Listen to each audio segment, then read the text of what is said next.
alors rubrique justice laa waxoon mais dañuy daal di jël li nga xamante ni rek moom mooy rubrique conscience et action ak ki la di Pathé Meng waaye dafa mel ni gan bi ñëw na muy Manu Arthur ñu ngi leen di bu baax a baax nekk coach en entrepreneuriat et consultant en marketing digital ñu dalal la jàmm ci plateau bi. Merci beaucoup j'espère que ñëpp a ngi am jàmm maa ngi nuyu ñëpp. xam naa donc peut-être en fait xaw a yéex a yegg si bi. waaw te xam naa ndekkeegul donc waa moo mën naa am ndekki na ba pare ndekki nga ba wala naan nañ café. ndekkeegul fii mooy petit déj fii lay kii. ñu jox ko benn café. waaw non man ça va quoi am na lu ñu sànni si biir bon. di ñu jógul déjà si retard bi parce que. y a pas le feu. retard moom amul excuse quoi. bon bien que li ma nelaw matul sax 3 heures de temps démb si guddi mais da ngay kii quoi. dëgg la c'est-à-dire que voilà waaw c'est waaw. non du xat sax mais man damay jàpp ne damay faral di wax ne nit ki moom boo tardé. da ngaa teelul génn sa kër. dëgg la ayca Pathé tey lan nga fas yéene waxtaanee ak kii di Manu. moom en fait dañu am yéene ak moom ak style am. xam nga souvent les coachs en développement personnel. chacun a son style maanaam tey buy wax da ngay sentir am na benn touche bu spécial bu bokkul ak yeneen ñi nga xam ne ñoom lañ am habitude donc di gis ñuy wax. alors moo tax ñu bëgg aborder waat ak moom benn sujet boo xam ne nag y a cela quelque temps ci ginnaaw jotoon nañ ko waxtaanee moom mooy alors lu ñuy wax conscience entrepreneuriale mais balaa ñuy sori. su fekkee ne que baax na. dafa am ay quelques vidéos yu ma cumulé woon ñoo xamee ne que maanaam donc moom moo tax ma découvrir ko et ñu bëri di ko partager sur seen statut WhatsApp yeeg sur TikTok. entre autres donc su baaxee rek ñu may ma alors quelques vidéos yu nga xamee ne que jotoon nañ ko jël ci moom. ne serait-ce que pour xamal alors téléspectateurs yi kii nga xam ne. Bien, je te dis comment est-ce que tu fais pour financer toi-même ton projet. Déjà la famille, les amis, il faut mettre ça de côté parce que eux, ils ont déjà leurs problèmes, ils ont peut-être aussi des projets à démarrer, donc ils peuvent pas te financer. Eux, ils veulent aussi un financement. Banque, prêt bancaire, il faut pas toucher à ça. Il y a toujours des non-dits, c'est dangereux. Tu vas une fois dedans, tu vas avoir des surprises désagréables. Ça, je te dis, il faut pas toucher à ça. Qu'est-ce que tu fais? Tu vas trouver un job. Et si on te paye, tu viens pas dire à ta copine il faut venir me voir, je te paye le taxi. Non, tu payes pas le taxi à ta copine. Toi, tu n'as rien du tout.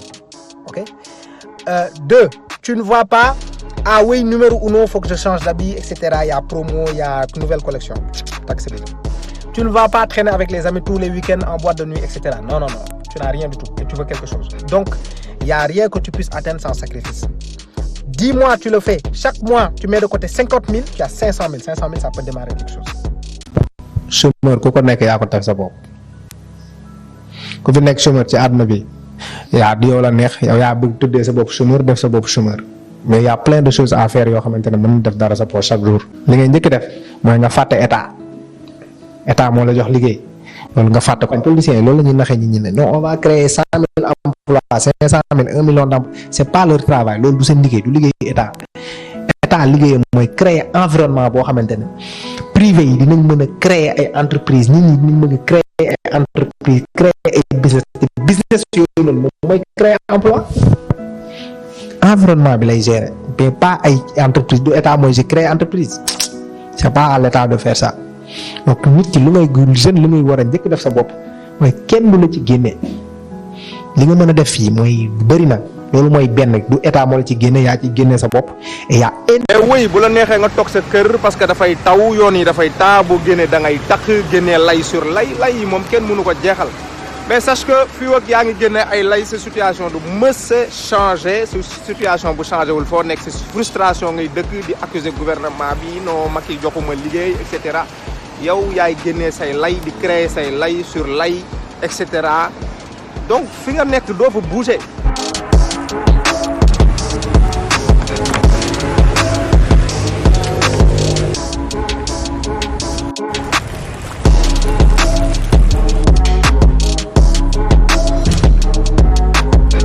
mais nag wuy leen ma plastique léegi taw 5 lay jar loolu faaw ñu wax ci. plastique léegi taw 5 lay jar faaw ñu wax ci ne ah. dama booy ay 700 laa doon jëndee taw. plastique ay 500 ay 500 700. maa wax lii. mais léegi il faut 1500 donc Manu déjà bu ñu la nuyoo ba pare ça te fait quoi ngay toog di gis ay ndaw ñuy reprendre sa ay vidéo en fait mel ni que à partir de li ngay wax ils sont en train donc de se redonner une nouvelle vie alors audace bi di gën a yokku gaz di gën a gëm ne war na mën a nekk sans alors l'appui de X wala Y personne wala bokk institution ça fait quoi nga gis ñuy reprendre say vidéos. Bon ça me donne de l'espoir pas par rapport à moi parce que man li may def du pour man damaa gëm ne nit ku nekk boo nekkee ci àdduna bi da nga war a am benn impact boo bàyyi dund loolu mooy dund bu am njëriñ dund bu am njëriñ du je vais faire mon possible pour me faire de l'argent après séddoo ko ak samay mbokk parce que su fekkoon loolu rek moi je suis consultant en marketing digital liggéey naa ak ba léegi nii maa ngi liggéey ak de grandes marques des organisations internationales et lu ñu may fay doy na ma quoi je peux être bien avec moi et ma famille donc après loolu je me sens un peu su fekkee nit ki am nga lenn loo am loo xam ne mën nga ko partager nit ñi te du la wàññi dara te daanaka sax daf lay yokk te joxoo ko nit ki daanaka yow kenn gënu la égoïste ci àdduna quoi donc dynamique boobu laay demee et si je vois aujourd'hui des gens qui sont impactés par ce genre de message qui sont boo xamante ne message ça leur parle j'ai beaucoup plus d'espoir et en fait lu ñuy image bu ñuy jox jeunes yi non ok jeunes yi c'est juste des ñoo xamante ne dañu bëgg divertissement lii lañ bëgg et cetera mais en fait bëgg nañ leneen mais ils ont pas encore les outils donc si en leur donnant les outils tu vois que ok ñoom pare nañ pour utiliser ko mais dañoo amuloon outils en fait léegi bon yàlla def na ne ñun am na fu ñu jaar yaa ngi comprendre am na yoo xamante ne jot nañ ko acquérir te outils yooyu noonu je pense que bu ci ñeneen jotee dina leen permettre ñu egg beneen niveau parce que moi-même voilà quoi du ma ne de zéro laa démarré mais je pourrais dire même que de moins 10 laa démarré quoi c'est parce que ça a été ñi ma xam dëgg avec mon enfance avec fu ñu dëkkoon avant et cetera c'était super compliqué mais yàlla tey def na sutura ba voilà quoi et ça on pourrait partager ça avec énormément de c'est pas pour faire des jeunes des milliardaires non c'est pour la mission c'est quoi c'est permettre à chacun de pouvoir exprimer son potentiel parce que kenn ku si nekk damay faral di wax que foo yemale sa bopp rek yaa fa yemal sa bopp parce que potentiel lu nit ku nekk c'est illimité donc le message qu'on est en train de passer là c'est juste pour permettre aux gens de pouvoir exprimer leur potentiel parce que kenn ku si nekk am na lu yàlla def si yow te boo ko exprimer kenn ñeneen ñu bëri nañ ci mën a jëriñu. Alors en tant que coach en développement personnel lan mooy bloquer donc la jeunesse sénégalaise lan mooy li nga gis ne que alors lii nii c'est quelque chose qui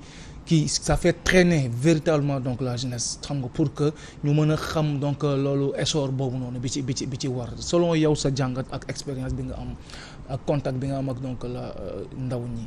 Voilà c'est plusieurs choses dans un premier temps mooy information yu ñu jot c'est-à-dire suñu nee information yu ñuy jot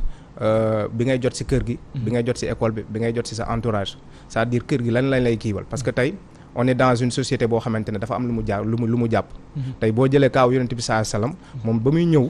dafa am lu mu fekk ci société bi léegi ba muy ñëw di apporter message bi c'est-à-dire ñu bëri dañuy bañ tey boo nekkee sa kër tey am na yoo xam ne dañ la koy gëmloo dañ leen ne ok il faut nga dem école il faut nga am diplôme il faut nga am doctorat pour génn ci àdduna par force boo deful loolu tu es en train d'échouer ça c'est des messages yoo xamante ne on sait que dans la vraie vie les vrais gens qui sont en train d'impacter c'est pas des gens qui ont des doctorats. Exactement. Babacar Ngom il a pas de doctorat. Ablaye Dia Sédiko il a pas de doctorat. Serigne Mboup il a pas de doctorat. Donc ça c'est des choses yoo xamante ne yaa ngi koy ay informations yu ngay nekk di recevoir sa kër yoo xamante ne benn instant mën nañ la kii nii tey nit di nga nekk di jàng benn affaire wala nga dem ba ci biir école sentiroo nekk di jàng toog ci banc di jàng école ñu ne la non tu es nul. wala tu as une sous-moyenne à l'école ñu ne la non tu es nul alors que benn nit nulul c'est-à-dire que juste environnement bi nga nekk moo correspondre ak yow sa profil parce que kenn ku ci nekk tey jën doo ko forcer pour mu nekk di daw parce que ndox la xam te nit ku nekk ak sa profil donc ça c'est des informations qu'on reçoit dans la maison il y a des informations qu'on reçoit dans l'école aussi parce que école aussi da nga fay nekk pour jàng mais jàng dans un premier temps dañ la war a jàngal nooy jànge mais école du la jàngal nooy jànge école lu mu lay jàngal mooy parqueriser te parqueriser du jàngal nooy jànge école da nga fa nekk pour jàng mais école du la jàngal nu ñuy jànge et là c'est grave donc ça il faut réfléchir encore sur tey aujourd'hui école nu muy fonctionner parce que avant école demeewul woon nii école tu vas dans les périodes antiques avant c'était quoi one third c'est-à-dire tu as un tiers de la journée boo xam ne da nga koy jàng une partie de la journée boo xamante ne da nga koy liggéey ak une partie de la journée boo xam ne da ngay restituer da ngay def service social wala nga dem def loo xamante ne da ngay dimbali société bi donc c'est les trois choses aujourd'hui tu vois un étudiant boo xamante ne tu as plus de 20 ans yaa ngi école parce que toute la journée yaa ngi ci kay kese kañ ngay pratiquer de ce fait tu vas jusqu'en master doo am benn compétence. Moi j'ai eu à recruter pas mal de stagiaires mais bu ñu ñëwee en agence parce que j'ai une agence digitale mais ils sont pas opérationnels. Et là des gens qui n'ont pas eu les masters, les diplômes qu'ils ont, ils sont en train de faire du très bon travail. Pourquoi? Parce qu'ils ont passé la majeure partie de leur temps sur quoi? Sur de la théorie. Donc ça c'est des informations qu'on reçoit à l'école. Et autre chose, on a tous remarqué que 80% des informations que l'on reçoit à l'école mais tey utiliser wuñu ko. Tey tu prends moi je me rappelle en terminale 50% du programme d'histoire c'est quoi? Relation est-ouest. Te relation est-ouest boobu noonu si tu te rappelles defoon nga ko aussi troisième. Pourquoi ñu la koy répéter encore? Alors que tey aujourd'hui ku bëgg a xam qu'est-ce qui s'est passé durant la guerre froide avec une vidéo de quelques heures wala une conférence de quelques heures sur YouTube, tu peux tout savoir. Effectivement. Donc pourquoi aujourd'hui on prend 5 mois des étudiants ak ay heures yu dul jeex juste pour leen jàngal relancer les relations est-ouest. Après c'est quoi? Est-ce que ça te permet de vivre? Ça te permet pas de vivre. Du tout. Donc ça c'est kii nii on a appris énormément de choses yoo xamante ne école plus de 80% yoo xam ne utiliser wuñu ko. Les choses que j'ai appris en SVT, que j'ai appris dans pas mal de choses, je les utilise plus. Mais pourquoi aujourd'hui? Mais tu fais 12 ans à l'école pour avoir un bac boo xamante ne tu n'es pas compétent amoo métier. Tu as fait 12 ans alors que xale bu nekk daara bi def na 4 ans génn, c'est-à-dire pour mu jàng pour mu mokkal alquran am na ñoo xam ne 2 ans. C'est vrai. 2 ans nga mokkal alquranu lëmm ba pare am xam-xam boo xamante ne mooy loolu. Léegi nag boo ci tegee quelques années à 12 ans ak téere xam-xam yi ngay jàng ak yooyu noonu am nga xam-xam boo xamante ne tey bu ñu ko booleeg métier mais tey normalement cursus scolaire bu normal tey warul passer 5 ans.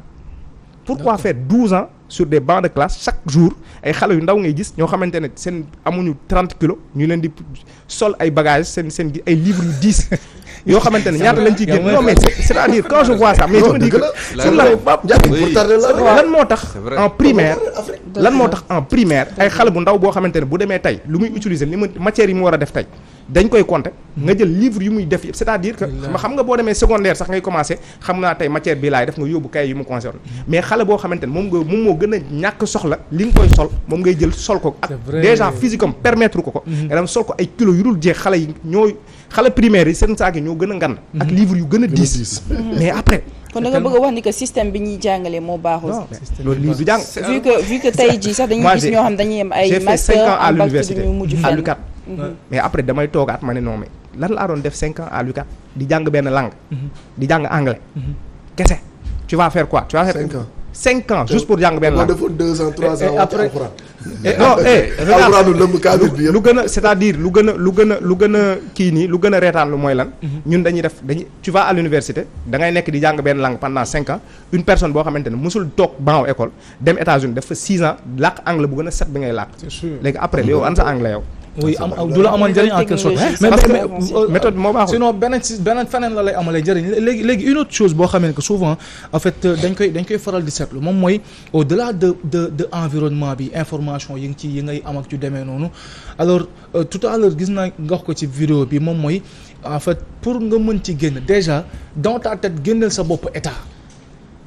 Est-ce que c'est pas trop dire en quelque sorte?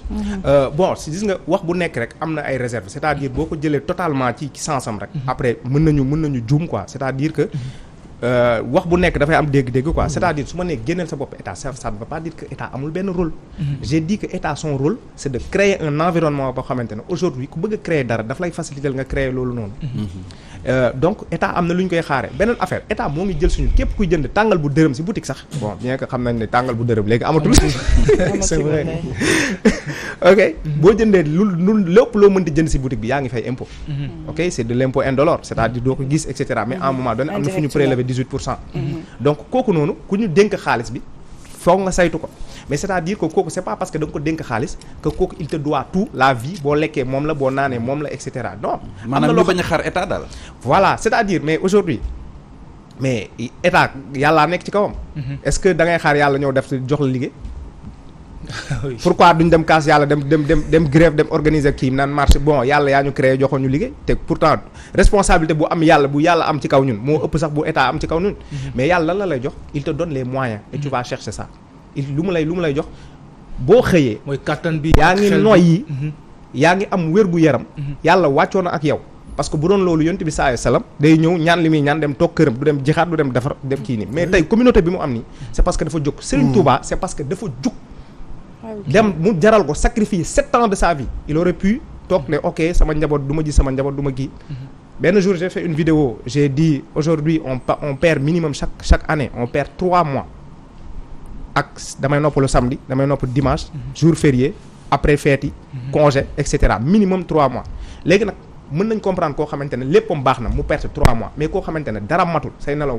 man samay nelaw du doy pourquoi parce que sama dara matul je viens de te dire que li ma nelaw bu bëree tey 3 heures de temps laa nelaw parce que lan la diggante 2 heures et demie laa tëdd démb def fajar 5h30 la foog nga jóg te boo jógee bu nootoo tëddaat donc c'est tout à fait normal pourquoi parce que dafa am lu may wut pourquoi parce que mission bu ma nekk di dox moo laaj sacrifice boobu noonu donc tey ku tey say objectif jaralul dara bu la neex nga tëdd nelaw bu la neexee kenn du la wax dara amul c'est mais tu prends tes responsabilités après dans 5 ans dans 10 ans et cetera loolu mooy kenn ku si nekk na def lu ko neex mais après na pare pour jël responsabilité li ma doon wax mooy tey aujourd'hui si bu fekkee da nga pare pour changer ta vie pour changer ta condition bi nga nekk neexu la dans un premier temps li nga war a njëkk jël mooy décision bon ok aujourd'hui à partir de maintenant jël naa décision changer sama vie boo jëlee si décision ba pare lan moo ci topp mooy changer ni ngay xalaate parce que nit ku nekk lu muy am c'est en rapport ak fu ngay xalaatee la jóge donc xam ne ok lii mooy information yoo xamante ne jot naa ko ci société bi lan laa ci war a garder lan laa ci war a améliorer lan laa ci war a tegee de côté information lii ak lii léegi nag nga changer ni ngay xalaate ak ni ngay comporter woo tamit changer ni ngay comporter xool sa entourage te aujourd'hui entourage weesu na ni ngay toogal kese sa entourage dem na ba yow lan ngay xool ci réseaux sociaux yi parce que ñoom ñoo la jege et cetera. c'est-à-dire comportement bi ngay am par rapport ak sa environnement. ba ci sa réseaux sociaux. ces réseaux sociaux sa environnement bu la bokk léegi li ngay seetaan télé li ngay seetaan et cetera ban genre contenu parce que message boobu moom ngay dugg moom ngay jàpp sa bopp loolu ngay dundee. loolu mooy impacté def ci yow. si sa comportement day refléter sa profil. tout à fait pas refléter au vrai sens mais da lay impacté si sa comportement ni ngay xalaatee et cetera di nga jékki-jékki gis kenn par exemple mën na tekki si benn domaine nga jàpp ne ok non en fait. wala nga jàpp ne ok politicien bi dem na détourné xaalis am na il a beaucoup d'argent ñi ña ngi koy topp ñoo ngi koy tudd nga affaire nga jàpp ne léegi nag mode de tekki bi il faut être politicien pour foo jaar pour nga mën a tekki alors que non du loolu donc information yi ngay jot donc après boo changer sa ni ngay xalaatee boo changer sa comportement léegi nag ci ngay commencer teg nag yeneen pas nga ne ok man lan mooy samay source de motivation lan la parce que il boo amul lu lay driver boo amul moteur non mais mënoo daw tey di nga dem bon la majeure partie des gens ils ont des motivations qui sont un peu personnelles oui damaa bëgg a am kër Almadies oui damaa bëgg a am oto bu rafet dama bëgg a am mais il faut aller au-delà de ça pourquoi parce que les gens qui ont fait vraiment quelque chose de grand dans ce monde c'est des leaders muy ci wàllu diine muy ci wàllu business et cetera aujourd'hui leur moteur ça va au-delà d'eux tu vois aujourd'hui on parle de Elon Musk et cetera il fait les voitures électriques et cetera kooku boo ko laajee lan la mu ne la non je veux sauver le monde pourquoi c'est en train de se réchauffer et on va vers l'extinction de la race humaine et cetera donc kooku noonu lu muy xeex du pour moom parce que du ko fekkee donc mais aujourd'hui Sëñ Touba lu mu doon xeex pour kan la du pour moom pour communauté bi la donc aujourd'hui chaque personne devrait avoir benn objectif boo xamante ne ça c'est des objectifs qu'on appelle ça c'est des motivations externes envers la société tey lan laa war a defal àdduna du pour yow et naturellement di nga xalaat xaalis parce que da nga soxla xaalis et cetera mais dañoo nekk ci monde boo xamante ne le monde c'est-à-dire que le monde n'est pas ingrat et Dieu aussi kenn gënu koo kii ni am gratitude c'est-à-dire kenn gënu ko kii ni c'est-à-dire que boo joxee monde bi lu am valeur foo jaar loolu da la koy delloo boo joxee monde bi lu am valeur foo jaar monde bi daf lay koy delloo am na lu ma ko bëggoon laaj donc mënoo bañ a am xaalis quoi mënoo bañ a am xaalis li ma ko bëggoon laaj mooy ki nga xamante ne am na ci ñoo xamante ne maanaam seen interrogation mooy il faut que ñu am ñaata pour mën a commencer entreprendre benn projet wala ñu mel ki nga xam ne kii nee na yor na 50 000 wala kii yor na 100 000 wala 200 000 lan mooy mbir bi nga xamante ne kenn ku ci montant bi nga xam ne boo ko yoree yow mën ngaa tàmbalee def dara loo xam ne après dina la jural dara patience bi tamit xam naa ni dina ci am solo. c'est la question qui me revient souvent j'ai 100 000 j'ai 200 000 j'ai 500 000 lan laa ci mën a def lu ma ci mën a def parce que nous on a tendance à penser que en fait pour entreprendre il faut une idée c'est-à-dire une idée qui est extraordinaire et il faut aussi de l'argent pour exécuter l'idée ok non du loolu ba pare avant li war a njëkk ñëw da nga war a xam sa bopp tey dafa mel ni ngeen laaj ma ban sport laa lay conseiller wala yow parce que kenn ku si nekk damay xool sa profil kii dafa corpulent am na doole il aime la résistance il aime la confrontation damal bëri ji parce que damaa étudier sa profil ma ne lii man de dama bëgg ndox dama kii lii ak lii kërëb j'aime bien travailler avec mes mains dugg fi dama nga doomu digal ma dem bëri ji moom tu comprends waaw non c'est juste un exemple que dans un premier temps il faut nga xam sa bopp pour nga xam ci dans quel business nga war a lancer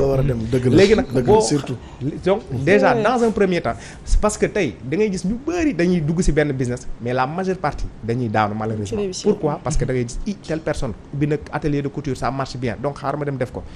cette personne a des aptitudes que tu n'as pas c'est-à-dire que ok tu peux te lancer dans un business boo xamante ne gis ne ay sa waay moo ngi jaay njaayum ginaar ma dugg ci nga réussir mais tu as plus de chances de réussir dans un business qui correspond à ton profil donc le premier travail c'est nga xam yow sa profil lan la c'est-à-dire yow yan affaire ngay faral di bëgg lan c'est-à-dire lan nga bëgg lan mooy loo xamante ne da nga ko am don tey aujourd'hui di nga la kenn ku si nekk bu ne boo demee yow sa entourage bu ñu demee sa entourage ma ne leen tey lan ngeen gis ne Pathé moom vraiment il est à l'aise dedans ils vont me citer 2 ou 3 choses loo xamante ne il est à l'aise dedans tu comprends tey tu as des compétences am na loo xam ne même boo ko jàngul école am na loo xamante ne tey mën nga ko mën boo xamante ne nit ñi pare nañ pour fay la ci xaalis pour nga defal leen ko donc tu prends en compte tout cela nga xool sa profil ok et loolu noonu daf lay jox benn foo jaar dina la day déboucher ci ay possibilités d'activité benn exercice la booy def léegi loolu boo ko def bu la génnee la ay possibilités d'activité yooyu noonu nga xool nag ban activité nga ciy mën a démarrer léegi nag avec la question de la somme moi je dis c'est-à-dire que activité mënoo ko démarrer avec moi j'ai une formation bu may faral di proposer gars yi boo xamante ne c'est démarrer de zéro mais ñu bëri dañuy jàpp ne je parle de démarrer avec 0 franc on ne peut pas démarrer une activité avec 0 franc parce que 3 apports moo am ci benn activité da ngay am apport boo xamante ne en finance la c'est soit nga indi xaalis soit nga indi matériel mooy c'est l'apport en nature ok dama bëgg ibbi rajo mais bon j'ai du matériel pour le moment wala nga indi apport en expertise am naa xam-xamu animé rajo et cetera wala télé et cetera donc loolu noonu benn bu si nekk même boo amul xaalis matériel boobu am na valeur donc tu n'as pas démarré avec 0 franc boo amul matériel am nga benn xam-xam expertise boo xam ne mën na dem donc tu n'as pas démarré avec 0 franc léegi kii bu nekk activité boo mënti xalaat même si tu veux aller sur Mars tu peux démarrer avec les moyens du bord oui même si tu veux aller sur Mars tu peux démarrer avec les moyens du bord aujourd'hui je donne un exemple quelqu'un boo xamante ne dafa bëgg a démarrer benn business de poulailler parce que gars yi lu ñuy xalaat mooy bon damay jël sama xaalis dem jënd ay poussins jox leen ñu lekk pendant 45 jours après bon c'est la partie la plus facile bu nekk ci poulailler lu ci gën a metti mooy ginaar yi bu ñu matee nan ngay def ba jaay leen ko transformer leen en xaalis par création de produits ak de services moo gën a yomb ci business donc loolu ñëpp mën nañ ko donc dans un premier temps tu commences par le plus difficile comment est-ce que je fais pour vendre léegi nag si tu veux démarrer de zéro va voir quelqu'un qui a des poulets et tu lui proposes kaay ma jaay la say ginaar mu jox la ay ginaar yi à 2000 nga dem jaay ko 2500 tu as une marge de 500 et dans un premier temps ça te permet d'apprendre quelque chose de fondamental dans un business c'est la vente parce que télé bi tey lu mu mënti kii ni tey bu jaayul tey ça peut pas fonctionner l'argent les finances qui rentrent c'est l'oxygène de l'activité il faut que l'argent rentre dans un premier temps da nga war a xam nan ngay transformer quelque chose un produit en service en argent donc tey aujourd'hui boo yoree demal ci nit boo xamante ne dafa yor ginaar nga proposer ko jël ay ginaaram et là tu prends aucun risque parce que kooku mooy yar kooku mooy kii ginaar yi pare bu la neexee sax nga dem jël benn photo wala benn échantillon ginaar et tu vas voir des gens j'ai des ginaar voici les photos nii la mel et cetera lii lay jar tu vas leur proposer bu ñu commandé lii nga dem jël kii nga jël say 500 marge yooyu noonu boo ko jëlee qu'est-ce que tu vas faire comme li ma wax ci vidéo bi nii moo doo bàyyi ba guddi nga dem jënd sa benn hamburger bu neex ak boisson nga dem kii nga noos non da ngay lekk loo xamante ne lu mënul ñàkk et tu mets de l'argent de côté mais tey boo demee ba dajale 100 000 dans un premier temps tu peux même boo mënee jënd 10% sax nga commencer yaral sa bopp nga jàng parce que jàng mooy lépp avant ngay démarrer benn business ñu bëri nag loolu mooy di daaneel non il faut damay dem jënd benn moto commencer cak commencer jox ko benn booy yaa ngi wax lu gën a yomb jënd moto moo gën a yomb yëpp mais trouver ku la koy dawalal ku sérieux moo gën a metti très important mais oui tey qu'aujourd'hui kenn ku bëgg a démarrer cak qu'est-ce que tu fais mais dans un premier temps wutal kenn koo xam ne am na moto il est prêt pour te donner cette moto là nga commencer dawal di mettre de côté ba nga am loo jëndal sa bopp sa moto tu as démarré avec quoi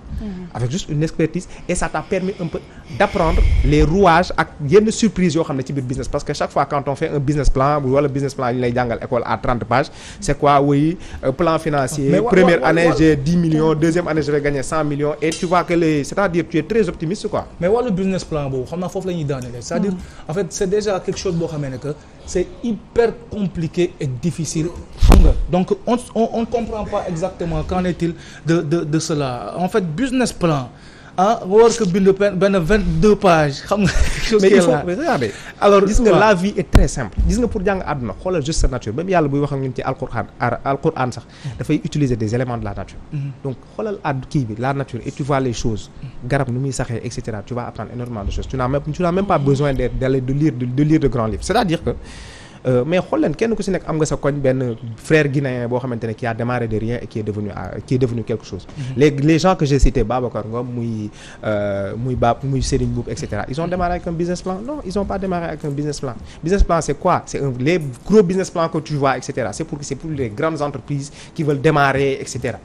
c'est des gens qui ont des centaines de millions à injecter dans un secteur mais toi c'est-à-dire tu veux démarrer quelque chose de petit nga bëgg a commencer par lu complexe kañ ngay commencer. tu veux commencer avec 50 pages boo xamante ne yow sa bopp mënoo ko maîtriser. kañ ngay démarrer ce qui donc ton business plan devrait tenir sur une page. man j'apprends à les jeunes qui veulent faire un business plan nan la ñuy defee benn business plan boo xam ne ça tient sur une seule page bu weesoo une seule page tu vas mettre des choses yoo xamante ne qui sont complexes que tu ne pourras pas respecter. D'accord. Tu comprends? Et après blocage yi commencé. C'est important vraiment coach Manu malheureusement point yi nga xamante ne daan na koy soulever je pense que jeunesse bi war nañ cee gën a bàyyi xel pour ñu mën a prendre lu gën a am solo Pathé ñu jaajëfal bu baax a baax ñu bàyyi gan bi daal tàggatoo très rapidement. Malheureusement temps bi bon il y a jamais assez de temps pour parler de tout quoi. Je vous remercie pour l'invitation et c'est vraiment un plaisir de venir pour la première fois parce que dafa nekk kër boo xamante ne dama ko naw